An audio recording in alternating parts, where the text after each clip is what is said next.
En pleno corazón del Pirineo se encuentra el Valle de Tena. Y allí, a 2056 metros de altitud, un laboratorio de montaña que lleva funcionando desde finales de los años 80. Una importante estación meteorológica e hidráulica para entender la evolución del actual cambio climático. Instrumentos que desde el Instituto Pirenaico de Ecología utilizan para predecir lo que puede ocurrir a gran escala en grandes cuencas de montaña.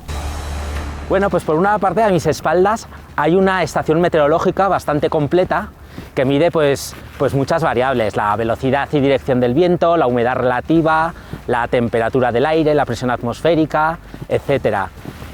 Además medimos la precipitación, no solamente la que cae en forma de lluvia, sino la que cae en forma de nieve, que es bastante más complicada porque los pluviómetros normales normalmente no recogen buena parte de esa precipitación. Otros elementos, como los drones, complementan la medición anual de estos expertos y les ayudan a conocer las condiciones nivológicas que se producen en el Pirineo a través de fotografías. Los drones lo que hacen es obtener imágenes que con distintos programas que se llaman de fotogrametría generan nubes de puntos tridimensionales que luego comparamos, y es lo que representa la superficie ya sea del suelo o de la nieve, y en definitiva poder obtener como producto final la distribución del manto de nieve, es decir, los mapas de nieve. Y es que la nieve controla prácticamente todos los procesos ambientales que se producen en las zonas de media y alta montaña. Acumulaciones de entre 2 y 3 metros de nieve suponen una gran reserva de agua en forma de embalse natural que abastece a la población en los meses más calurosos del año. Hay que pensar que la nieve que se acumula en el Pirineo equivale a toda el agua acumulada en los embalses que se construyeron en las últimas 4 o 5 décadas en las zonas bajas de las montañas.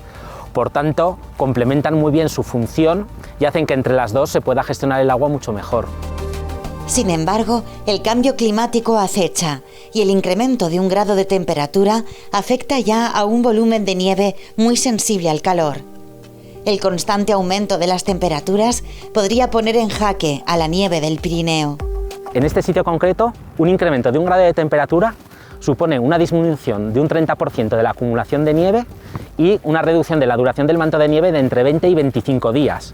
O sea, 1,5 grados pues nos llevaría casi a un 40% de disminución y 1 mes de duración del manto de nieve, lo cual tiene consecuencias muy importantes en el manejo que se puede hacer del agua en las zonas bajas de la cuenca del Ebro. Todavía faltan datos para conocer las tendencias precisas del cambio climático, pero los datos recogidos de manera continua en esta estación sí que nos adelantan parte del desenlace de esta historia. Un futuro con menos nieve en el Pirineo.